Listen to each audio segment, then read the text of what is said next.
Mulai kelas hari. Perkenalkan, saya Alisa Putri dengan 4 pada kesempatan hari ini akan menjadi beberapa materi yang akan kami sampaikan ini. Pajak biaya podcast. Sebelum masuk ke materi, juga saya untuk perkenalkan rekan-rekan kami. Pertama, saya walaupun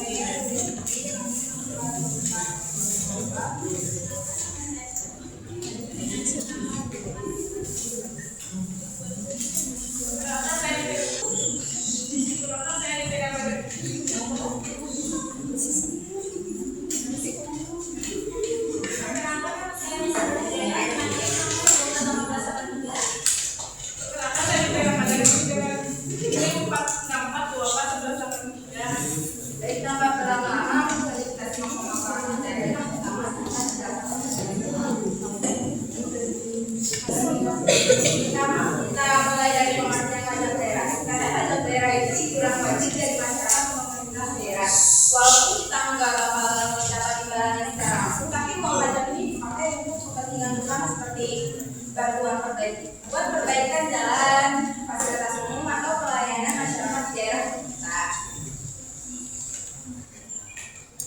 Selanjutnya pajak kabupaten atau kota. Pajak ini dikenakan atas penjualan, penyerahan, dan konsumsi barang atau jasa tertentu. Contohnya saat kita makan di restoran, menginap di hotel, makan di praktik perjalanan, atau liburan itu ada pajak daerah yang kita bayarkan.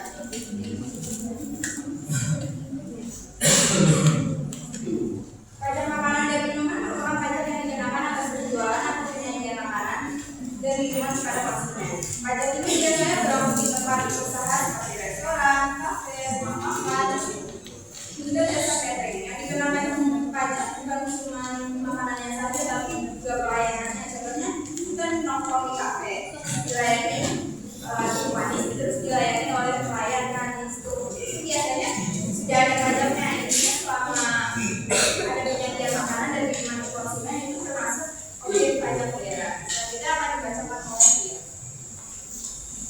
Berikutnya dikecualikan oleh pajak barang dan jasa tertentu, yaitu penyerahan makanan dan minuman. Yang pertama ada dengan peredaran usaha dan lebih batas tertentu yang ditetapkan oleh dalam PTSK nomor 104/182 A dilakukan Presiden Republik Indonesia. Yang kedua ada dilakukan oleh toko swalayan dan sejenisnya yang tidak semata-mata menjual makanan dan minuman. Yang ketiga dilakukan oleh pabrik makanan dan minuman. Yang keempat disediakan oleh penyedia fasilitas yang berjasa usaha, utamanya menyediakan pelayanan jasa seperti pesawat pada bandara udara. Berikutnya ada konsumsi tenaga listrik. Konsumsi tenaga listrik adalah penggunaan tenaga listrik oleh penggunaan akhir. Jadi dikecualikan dari konsumsi tenaga listrik meliputi yang pertama ada konsumsi tenaga listrik oleh instansi pemerintah, pemerintah daerah, dan penyelenggara negara lainnya. Yang kedua ada konsumsi tenaga listrik pada tempat yang digunakan oleh perusahaan konsulat dan perwakilan asing berdasarkan asal tinggal garing. Yang ketiga ada konsumsi tenaga listrik pada rumah, ada panti jompo, panti asuhan, dan panti sosial lainnya. Yang keempat ada konsumsi tenaga listrik yang dihasilkan sendiri dengan kapasitas tertentu yang tidak memerlukan izin dari instansi teknis terkait.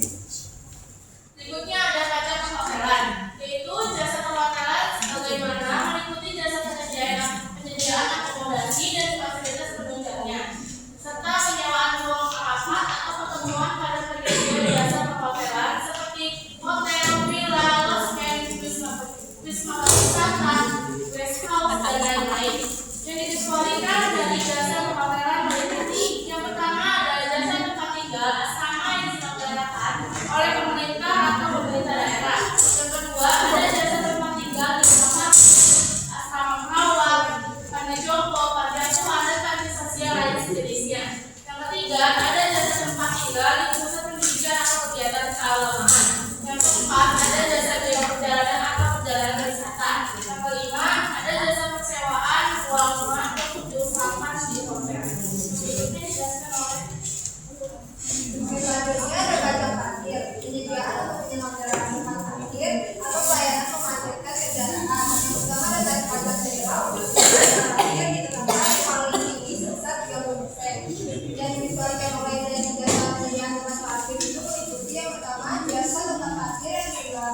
pemerintah dan pemerintah daerah. Yang kedua, jasa tempat parkir diselenggarakan oleh perkantoran yang hanya digunakan untuk karyawannya sendiri. Yang ketiga, jasa tempat parkir yang diselenggarakan oleh kedutaan, konsulat, dan perwakilan negara asing dengan akses pribadi.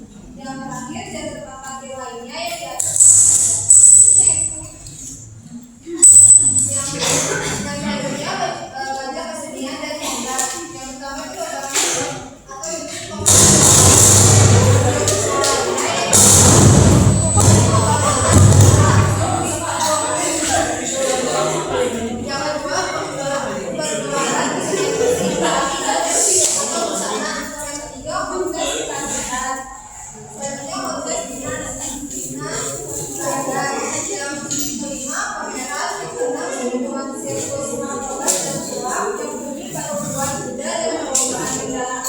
atau yang melakukan permainan secara kasar, olahraga permainan dengan menggunakan tempat atau uang dan peralatan seperti peralatan di luar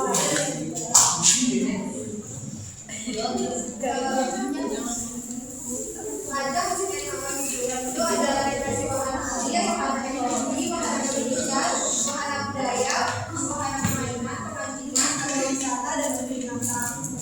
Dikecualikan dari jasa kesenian hiburan, yang pertama masih dikenal dengan tidak dipungut bayaran. Yang kedua, kegiatan layanan masyarakat dengan tidak dipungut bayaran. Yang ketiga, bentuk kesenian dan hiburan lainnya yang diatur dengan perda.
dilakukan dengan ketentuan tarif pajak provinsi maksimal 10% ditetapkan. Sebagai contoh yang pertama, tarif maksimal PKB turun dari 2% menjadi 1,2%. Yang kedua, tarif maksimal BPKB turun dari 20% menjadi 12% kecuali di provinsi.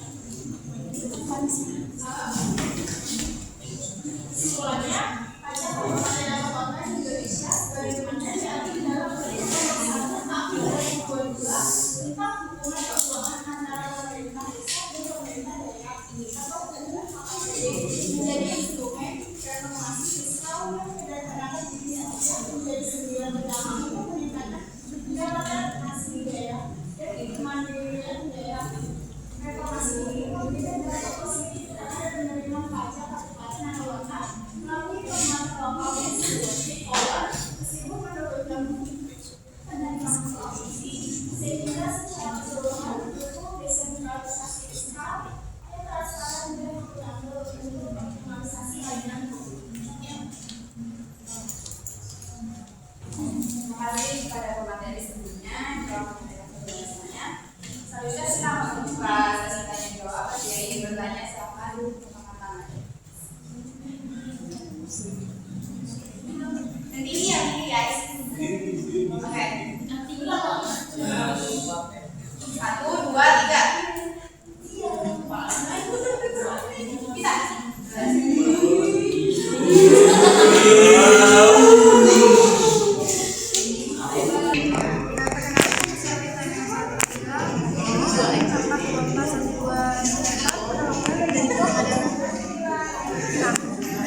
Dengan diberlakukannya UU Nomor 1 Tahun 2022 tentang KKPD yang menyederhanakan jenis pajak daerah, apakah kebijakan ini itu benar-benar mampu meningkatkan kemandirian fiskal kabupaten atau kota tanpa menimbulkan ketergantungan baru pada pajak tertentu? Terima kasih.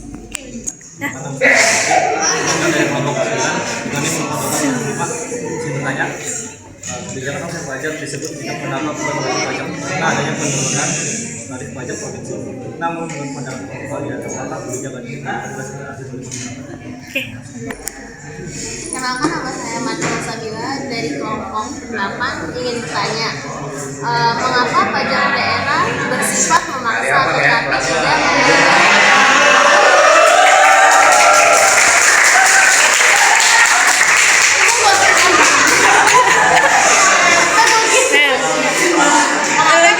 mengapa pajak daerah bersifat memaksa tetapi tidak memberikan imbalan langsung kepada wajib pajak? Tapi tidak memberikan Imbalan langsung kepada wajib pajak. terima kasih.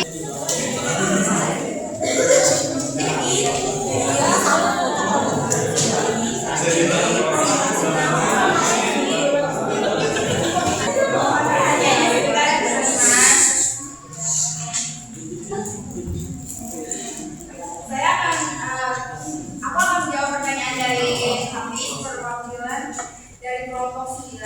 Pertanyaan itu, dengan diberlakukannya UU Nomor 1 Tahun 2022 tentang KKPD yang menyederhanakan jenis pajak daerah, apakah kebijakan ini benar-benar mampu meningkatkan kemandirian fiskal kabupaten atau kota tanpa menimbulkan ketergantungan baru pada pajak tertentu? Jawabannya itu menurut kami kebijakan ini relatif mampu meningkatkan kemandirian fiskal daerah karena adanya penguatan local taxing power dan penyederhanaan jenis pajak sehingga pengelolaannya lebih efektif.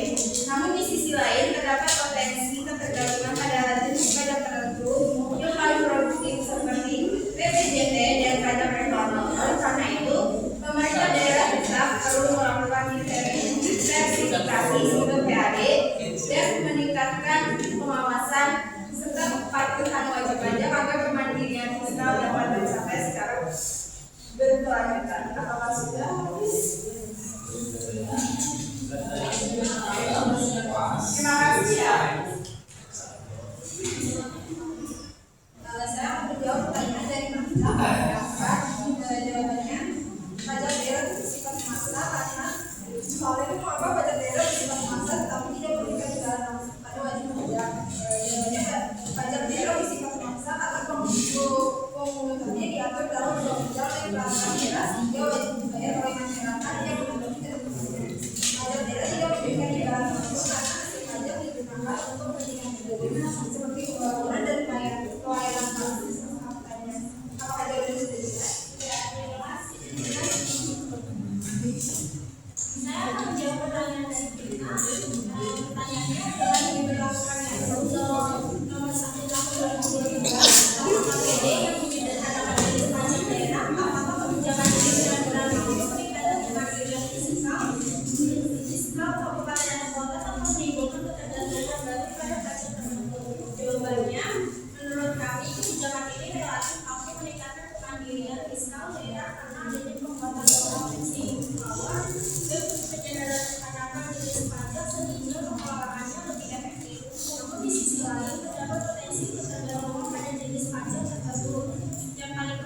dan meningkatkan pengawasan serta kepatuhan